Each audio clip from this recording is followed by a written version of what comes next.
Hello students, welcome back to our YouTube channel.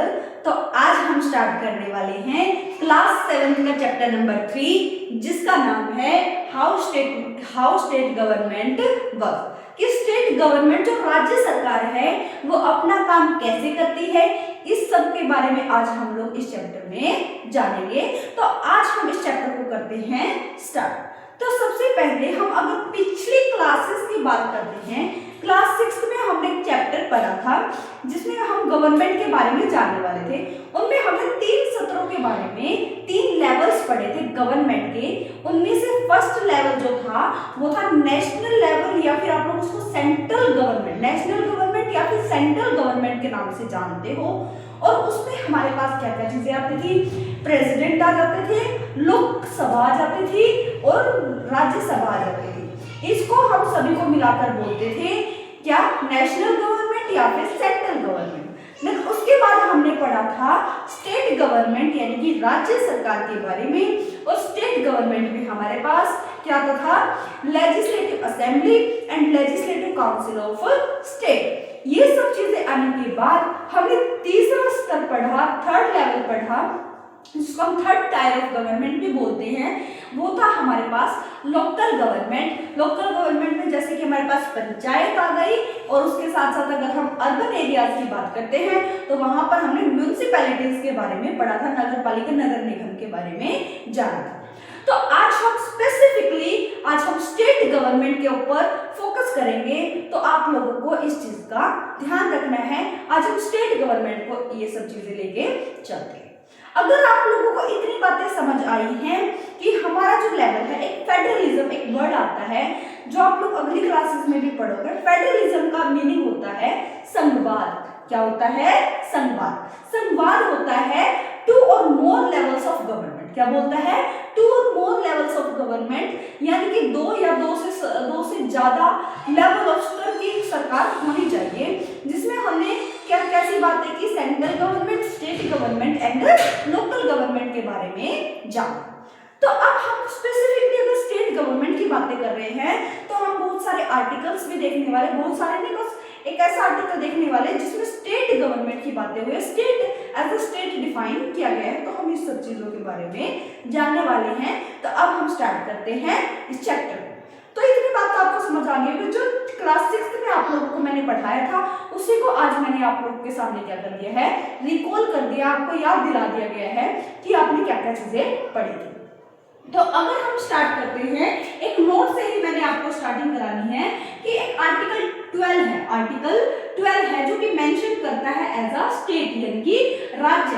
राज्य यहाँ पर कोई यहाँ पे यूपी, हरियाणा, मध्य प्रदेश, एमपी जैसे कि ये सारे स्टेट नहीं बोल रहा है, वो बोल रहा है राज्य। राज्य यानी कि पूरे देश के बारे में बात कर रहा है वो। यहाँ पर राज्य वर्ड का मीनिंग है यानी कि पूरा देश, यानी कि पूरा देश। जैसे कि हम एग्जाम्पल ले रहे हैं अपने भारत का ही, जहाँ पर हम पढ़ रहे हैं, हम रह रहे हैं, उसके बारे में ही हम लोग यहाँ पर जानेंगे। अगर हम सभी को पता है कि हमारा जो भारत है, हमारा जो देश है, वो एक डेमोक्रेटिक कंट्री है, यानी कि लोगों की सरकार है, लोगों के पास पावर होती है। किसी को भी बेटा सिलेक्ट कर लेंगे, इलेक्ट कर देंगे, और अगर उनका काम उसको अच्छा नहीं लगा तो वही जनता उनको वहां से हटा भी देगी। तो अब अगर हम आर्टिकल 12 के बारे में, जो कि स्टेट राज्य के बारे में बात कर रहे थे, तो वहां पर एक चीज आती थी, legislative and executive organ. Legislative यानी कि विधायिका और एग्जीक्यूटिव यानी कि कार्यपालिका। ये दोनों के दोनों ही एज अ स्टेट हम डिफाइन किया गया आर्टिकल 12 में। लेजिस्लेटिव यानी कि विधायिका और एग्जीक्यूटिव यानी कि कार्यपालिका। इन सभी में आप लोगों ने देखा होगा state legislative assembly and council of state के बारे में आप लोग आज जानेंगे मेन। अब यहाँ पर आर्टिकल 12 में मेंशन किया गया है नेशनल यानी कि सेंट्रल गवर्नमेंट को, यानी कि केंद्रीय सरकार को। अब उसके बाद स्टेट गवर्नमेंट की बात की गई है आर्टिकल 12 में ही, जो कि हमने यहाँ पर ऊपर आपको दे भी दिया है। स्टेट लेजिस्लेटिव, राज्य विधायिका, legislative assembly and council of state के बारे में। देन उसके बाद आप लोग देखोगे लोकल गवर्नमेंट, जो आप लोग पहले पढ़ चुके हो, उसमें आपकी आती थी पंचायत। पंचायत का जो हेड होता था वो अब आप लोग कमेंट करोगे, जो मैंने क्लास 6 का चैप्टर जो पढ़ाया था आप लोगों को, उसमें मैंने बताया था पंचायत के हेड को हम लोग क्या बोलते हैं, ये आप लोग कमेंट सेक्शन में जरूर बताएं। अब आते हैं हम लोग म्यूनिसिपैलिटीज। म्यूनिसिपैलिटीज हमारे अर्बन एरियाज में होती थी, ठीक है। आज हमें मेनली स्टेट गवर्नमेंट के बारे में जानना है, तो फोकस भी यहीं पर रहेगा। एक जो स्टेट गवर्नमेंट होती है बेटा जी, वहां पर क्या होते हैं, एमएलएज होते हैं। क्या होते हैं, एमएलएज होते हैं, विधायक होते हैं जो कि चुन के आते हैं, इलेक्ट होके आते हैं। एक रिप्रेजेंटेटिव है, प्रतिनिधि है, जो कि लोग उनको चुन के आगे भेजेंगे। क्या इतनी बात समझ आती है? अगर हम नेशनल गवर्नमेंट की बात करते हैं, हमारे सेंट्रल गवर्नमेंट की बात करते हैं, वहां पर हम लोग चुनते हैं एमपीज को चुनते हैं। कहाँ किसको चुनते हैं? एमपी को। एमपी यानी कि मेंबर ऑफ पार्लियामेंट। पार्लियामेंट यानी कि संसद के जो मेंबर है उनको बोलते हैं एमपी, जो कि नेशनल गवर्नमेंट के तौर पर चुने जाते हैं। अब अगर हम एमएलए की बात करते हैं, ये है विधायक। ये क्या है? विधायक, एमएलए। अब ये क्या, लेजिस्लेटिव असेंबली के मेंबर को ही क्या बोलते हैं? एमएलए बोलते हैं। Members of legislative assembly is called MLA, यानी कि विधायक। लेजिस्लेटिव असेंबली को ही हम लोग विधायिका के जो विधानसभा का जो सदस्य होता है उसी को हम लोग बोलते हैं एमएलए। तो फर्स्ट पॉइंट जो हमें क्लियर होना चाहिए कि एमएलए होता क्या है। एमएलए होता क्या है? तो वो क्या है? मेंबर्स ऑफ लेजिस्लेटिव असेंबली होता है, यानी कि विधानसभा का सदस्य जो होता है उसी को हम लोग बोलते हैं एमएलए। क्या बोलते हैं? एमएलए। अब एमएलए जो है वो डायरेक्ट इलेक्ट होता है। डायरेक्ट क्या होता है? इलेक्ट होता है बाय पीपल, यानी कि लोग, जनता उनको चुनती है, एमएलए को चुनती है, और वो एक रिप्रेजेंट होते हैं। रिप्रेजेंट यानी कि प्रतिनिधि होते हैं जो लोगों के द्वारा चुने जाते हैं। जो लोगों के द्वारा चुने जाते हैं उन्हीं को हम लोग क्या बोलते हैं? एमएलए बोलते हैं, यानी कि विधायक बोलते हैं। अगर आपको इतनी बात क्लियर हो चुके हैं, जैसे स्टेट नेशनल ये जैसे हम लोग बात करते हैं सेंट्रल गवर्नमेंट में जैसे पीएम होते हैं, प्रधानमंत्री होते हैं, वैसे स्टेट गवर्नमेंट में जो हेड होता है उसको हम लोग बोलते हैं, क्या बोलते हैं? सीएम, यानी कि चीफ मिनिस्टर। अब हम इन सब चीजों के बारे में आगे जानेंगे। सिंपली सिर्फ और सिर्फ आप लोगों को भी एमएलए के बारे में पता करना था। एमएलए वो होता है जो क्या होता है? लेजिस्लेटिव असेंबली, यानी कि विधानसभा का जो सदस्य होता है उसी को हम लोग बोलते हैं क्या?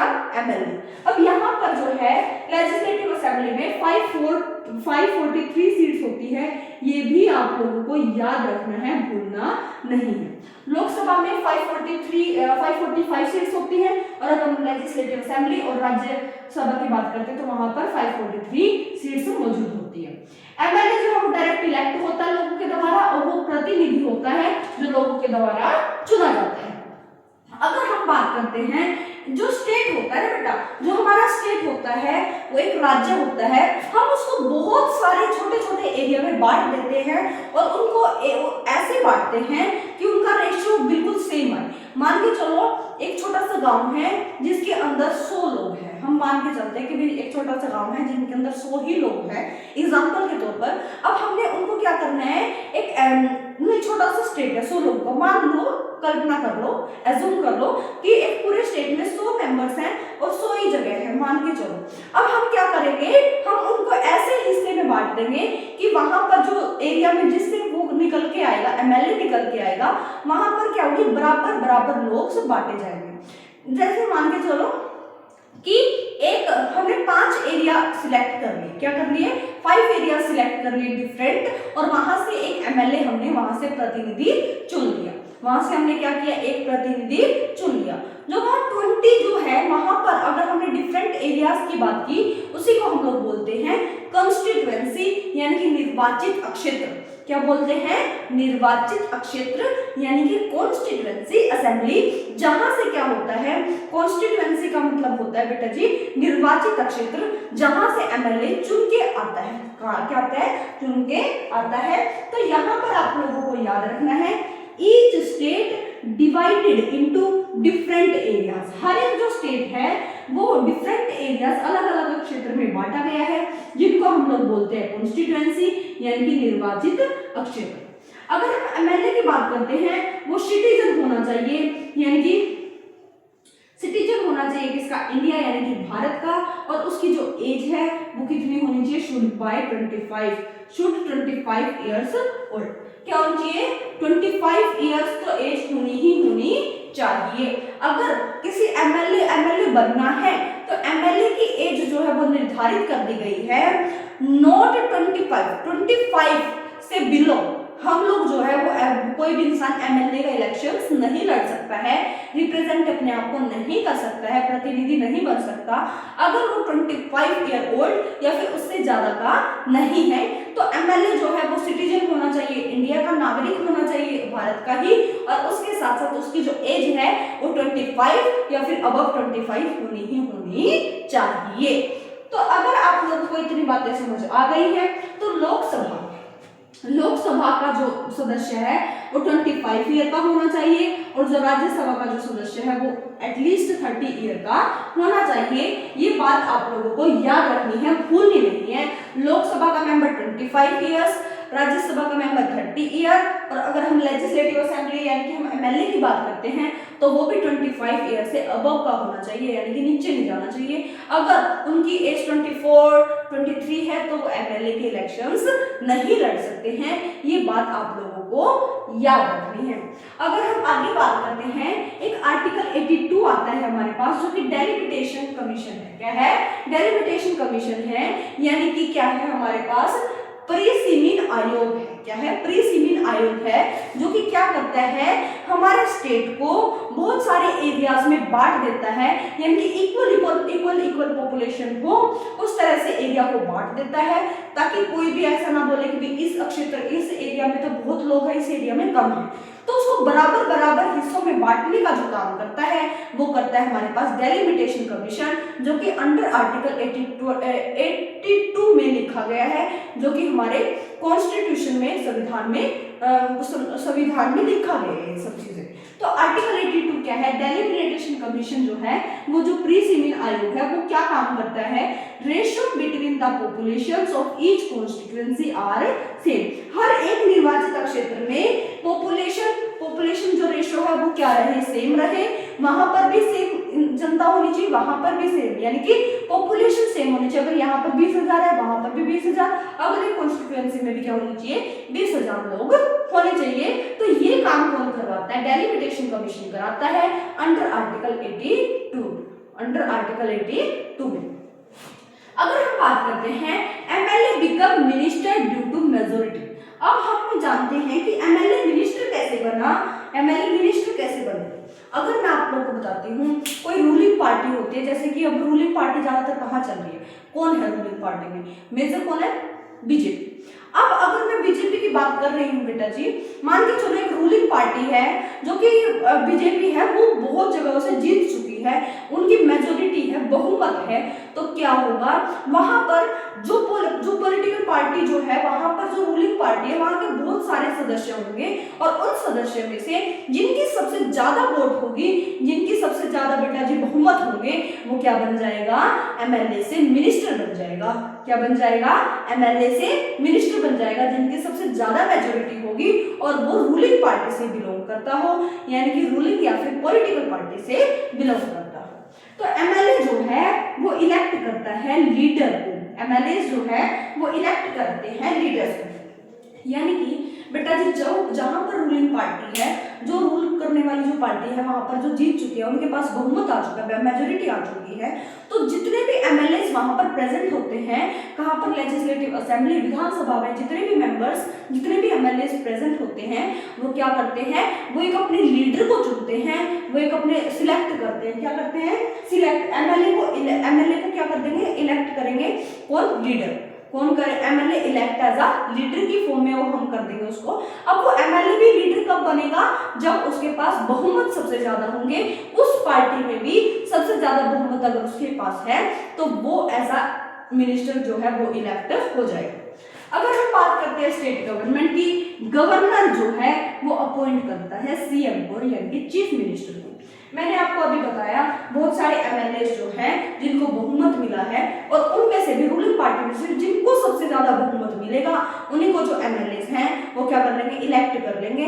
और अब क्या होगा, एमएलए इलेक्ट तो हो गए हैं जो मेजोरिटी पार्टी थी, अब क्या होगा, गवर्नर जो है, राज्यपाल जो है, जो हमारे राज्य का राज्यपाल है, वो क्या करेगा, सीएम को अपॉइंट करेगा। देखो एक बात ध्यान रखना, जीते हैं, इलेक्शन हुआ है, प्रतिनिधि बने हैं, पहले वो एमएलए से चीफ मिनिस्टर कैसे बने, मिनिस्टर्स कैसे बने, वो पहले वहां से इलेक्ट होके आए हैं। देन उसके बाद जो गवर्नर है, जो राज्यपाल है, सीएम को उन्होंने क्या किया है, अपॉइंट किया है, और गवर्नर उसी को अपॉइंट करेगा जिनका बहुमत सबसे ज्यादा होगा, बहुमत पार्टी होगी, रूलिंग पार्टी होगी, और जिनके जो सा मेंबर की बहुमत सबसे ज्यादा है, वोटिंग सबसे ज्यादा है, वही क्या बनेगा, चीफ मिनिस्टर बनेगा। और चीफ मिनिस्टर को अपॉइंट करेंगे गवर्नर, गवर्नर अपॉइंट करते हैं, इलेक्ट नहीं करते चीफ मिनिस्टर, ये चीफ मिनिस्टर इलेक्ट नहीं होते हैं, गवर्नर अपॉइंट करते हैं उनको, इतनी बात याद रखनी है।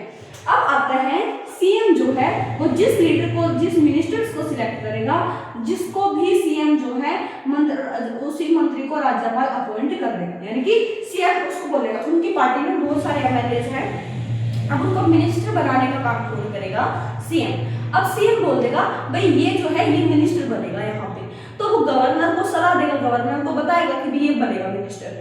तो जो भी चीफ मिनिस्टर बोलेंगे भाई ये मिनिस्टर आने चाहिए, तो वो क्या करेगा, गवर्नर क्या करेगा, वो उनको ही क्या कर देगा, अपॉइंट कर देगा, क्या कर देगा, अपॉइंट कर देगा। ये बात आप लोगों को याद रखनी है। अब आप लोगों को एक बात और याद रखनी है कि मैम अगर गवर्नर चीफ मिनिस्टर को अपॉइंट कर रहा है, गवर्नर जो है एमएलए को अपॉइंट कर रही है, एज अ मिनिस्टर अपॉइंट कर रहे हैं, तो गवर्नर को कौन अपॉइंट करता है या फिर इलेक्ट होके आते हैं? नहीं बेटा, इलेक्ट होके नहीं आते। गवर्नर जो है वो अपॉइंट किया जाता है, कौन अपॉइंट करता है उनको, ये प्रेसिडेंट जो है अपॉइंट करते हैं हमारे गवर्नर को, और गवर्नर अपॉइंट करते हैं चीफ मिनिस्टर और बाकियों के मिनिस्टर को, जो सिलेक्ट चीफ मिनिस्टर्स करेंगे, चीफ मिनिस्टर जो मुख्यमंत्री है हमारे राज्य के, वो जिनको सिलेक्ट कर लेंगे भाई ये मिनिस्टर्स हैं, उनको ही जो है गवर्नर अपॉइंट कर देगा उस जगह पर। अगर हम बात करते हैं कि गवर्नर, अब जो है स्टेट गवर्नमेंट वर्क कैसे करती है कि जो गवर्नर मिलेगा, राज्यपाल, सीएम यानी चीफ मिनिस्टर, और बाकी सारे मिनिस्टर मिलकर क्या करेंगे, सरकार चलाएंगे। और मैंने आपको बता दिया गवर्नर जो है वो अपॉइंटेड होगा बाय प्रेसिडेंट, यानी कि देश के राष्ट्रपति के द्वारा गवर्नर जो है वो अपॉइंट होगा। इतनी बात आप लोगों को याद रखनी। अब ये सब चीजें जो है वो अपॉइंट की जाती है, मैंने आपको बता दिया कौन अपॉइंट होता है, कौन इलेक्ट होता है, कंफ्यूज नहीं होना है, कंफ्यूज नहीं होना।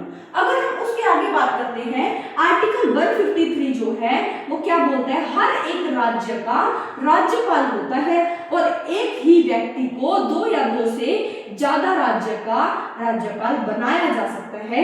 ये अंडर आर्टिकल 153 बोला गया है कि बेटा एक राज्य का जो राज्यपाल है वो दूसरे राज्य का भी राज्यपाल हो सकता है, 2 या 2 से राज्य का राज्यपाल एक ही व्यक्ति को चुना जा सकता है।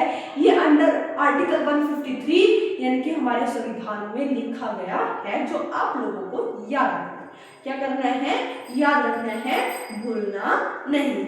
अगर हम इसके आगे बात करते हैं, आर्टिकल 161 जो है वो राज्यपाल के पास एक ताकत होती है, एक पावर होती है, वो किसी को भी माफ कर सकता है। यानी कि माफ, जैसे प्रेसिडेंट है, एक इंसान है जिसने बहुत बड़ी गलती कर दी है, उसको सजा मिलनी चाहिए, लेकिन उसने हमारे देश के लिए बहुत अच्छे भी काम किए हैं, तो प्रेसिडेंट के पास वो पावर होती है कि वो क्या कर सकता है, वो उसको माफ कर सकता है, उसको पनिशमेंट से बचा सकता है। ऐसे गवर्नर भी प्रेसिडेंट की तरह ही अपने पास, उसके पास पावर होती है जो किसी को भी माफ कर सकता है। अगर उसने हमारे देश के लिए क्या किया है, अच्छा काम किया है, और उसने एक गलती कर दी, तो राज्यपाल के पास ये पावर होती है कि वो उसको क्या कर देगा, माफ कर देगा। अगर आपको ये समझ आया है तो अच्छी बात है, मैं साइड हो जा रही हूँ, आप लोग इसको क्या कर लीजिए, स्क्रीनशॉट ले लीजिए, या फिर आप साथ साथ नोट बनाते चलिए, आपके काम आएगा। तो आगे अब हम लोग देखते हैं गवर्नर बनने की शर्तें क्या क्या हैं। अब मैं इसको इरेज कर रही हूँ, मिटा रही हूँ, तब आप लोग, मैं सोच रही हूँ कि आप लोगों ने अभी तक तो स्क्रीनशॉट या फिर ये क्या नोट्स बना लिए होंगे। अब जो है, अब हम देखते हैं गवर्नर बनने की शर्तें क्या है। अब कोई गवर्नर बन के आ गया, ऐसे तो कोई इलेक्ट नहीं हो जाता ना, गवर्नर बनने के लिए भी बहुत सारी चीजें चाहिए। हाँ जी, तो अब हम देखते हैं गवर्नर बनने की क्या क्या शर्तें होती हैं, कंडीशंस क्या क्या होती हैं to make a governor. To make a governor. तो ये बात अगर मैं आप लोगों को बताती हूँ तो इसमें आप लोगों को देखना है एटलीस्ट वो जो सिटीजन है वो इंडिया का सिटीजन होना चाहिए, should be a citizen of India. क्या होना चाहिए? Should be a citizen of India, be a citizen of India. ये बात क्लियर होनी चाहिए कि वो भारत का ही नागरिक होना चाहिए। उसके बाद अगर हम सेकंड कंडीशन की बात करते हैं तो सेकंड कंडीशन क्या होती है कि सेकंड कंडीशन है कि वो जो है 35 ईयर की एज का होना चाहिए, उससे कम नहीं होना चाहिए। 35 ईयर या फिर अबव 35 ईयर उनकी एज होनी चाहिए अगर वो राज्यपाल गवर्नर बनना चाहता है। तो ये भी कंडीशन फुलफिल होनी चाहिए। बिलो द 35 से अगर बिलो यानी कि नीचे एज है तो वो गवर्नर नहीं बन सकता है। ये भी बात याद रखनी है आप लोगों को। उसके बाद अगर हम बात करते हैं थर्ड कंडीशन की, एज अ ऑफिसर कोई प्रॉफिट शेयर नहीं होना चाहिए। ऐसा नहीं है कि भाई यहाँ पर भी गवर्नर बैठा हुआ है और कहीं ऑफिसर भी लगा हुआ है, वो प्रॉफिट शेयर नहीं होना चाहिए, उसके पास कोई भी प्रॉफिट नहीं होना चाहिए अदर चीजों का। अदर वो किसी ऐसी चीजें कर रहा है जो हमें नहीं पता है। हाँ जी, कोई भी ऑफिस का क्या नहीं कर सकता, not hold any office profit. ये बात आप लोगों को याद रखनी है।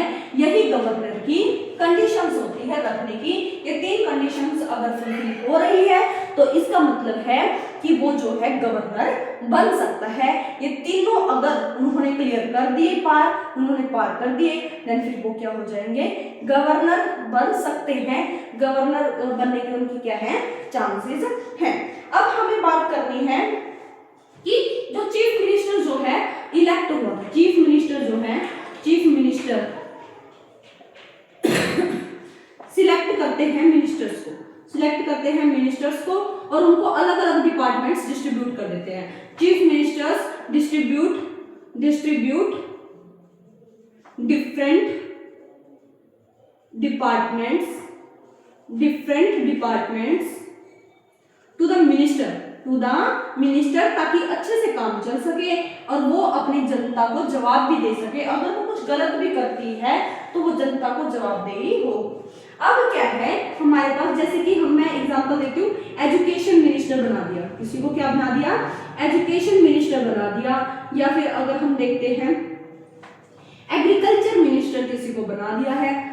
तो ये सब चीजें जो है हमारे पास अलग अलग डिपार्टमेंट्स चीफ मिनिस्टर हर मिनिस्टर को दे देता है, जो कि वो जो मिनिस्टर्स अच्छे से अपना काम करेंगे, जनता को जवाबदेह होंगे और वो मिलकर काम करते हैं। गवर्नर, चीफ मिनिस्टर और क्या होते हैं मिनिस्टर्स जो है वो मिलकर अपने पूरे स्टेट को, राज्य को चलाते हैं। यहाँ तक आप लोगों को पढ़ना था, यहीं तक ये चैप्टर था। सिर्फ और सिर्फ 3 से 4 चीजें थी जो आप लोग को जानने वाली थी। एमएलएस क्या होते हैं, कॉन्स्टिट्यूएंसीज क्या होती हैं। देन उसके बाद अगर मैं बात करती हूँ तो हमने देखा कि स्टेट गवर्नमेंट वर्क कैसे करता है। वर्क तो तब करेगा ना जब स्टेट गवर्नमेंट में बहुत सारे लीडर्स को चुना जाएगा। एक लीडर को चुना जाता है, बाकी के जो मिनिस्टर मंत्री होते हैं वो क्या करते हैं, उनके काम करने में मदद करते हैं, उनको अलग अलग डिपार्टमेंट सौंप दिए जाते हैं जिनसे वो काम करते हैं। अब एज ए गवर्नर वो ऐसे कौन सी पावर होती है गवर्नर के पास जो वो इस्तेमाल करते हैं, और गवर्नर को अपॉइंट करने के लिए कौन सी वो 3 कंडीशंस है जो फुलफिल होना जरूरी है। यहाँ पे आपका जो चैप्टर है वो हो जाता है फिनिश। यहीं तक आपका ये चैप्टर था। बुक में भी इतना ही दिया गया है, हमने और ज्यादा ही पढ़ा है क्योंकि हम ऐसा यूपीएससी अगर हम तैयारी कर रहे हैं तो बहुत सारी चीजें हमें देख कर चलनी पड़ती है। अगर आप लोगों को इतनी बातें समझ आ चुकी हैं तो यहाँ पर ये चैप्टर हो जाता है फिनिश। लेकिन मैं आप लोगों को एक काम जरूर दूंगी, अभी लेक्चर होने के बाद आप लोग कमेंट सेक्शन में जाना। मैंने वहां पर जो है 3 से 4 क्वेश्चन मैंने इसी चैप्टर से बिलोंग किए हुए हैं, इसी चैप्टर से मैं दूंगी। अब आपको क्या करना है, उनको क्या करना है, मेंस आंसर राइटिंग करनी है। तो 100 से 150 वर्ड्स तो आपको लिखने ही लिखने हैं एटलीस्ट। अच्छा लिखो, बुरा लिखो, जैसा भी लिखो, लेकिन लिख के देखो, प्रैक्टिस करो। क्या पता धीरे धीरे आपकी आंसर राइटिंग क्या हो जाए, इंप्रूव होती हुई चली जाए। और जब आपका ये आंसर राइटिंग कंप्लीट हो जाए, आप इन क्वेश्चंस के आंसर लिख लो, देन फिर आप लोगों को डन का यानी कि थम्स अप का जरूर क्या देना है, रिस्पॉन्स देना है, ताकि मैं समझ जाऊं कि आप लोगों ने अच्छे से तैयारियां की हैं। तो थैंक यू। अब हम चलते हैं अगले नेक्स्ट लेक्चर में आपसे मुलाकात हो। Thank you.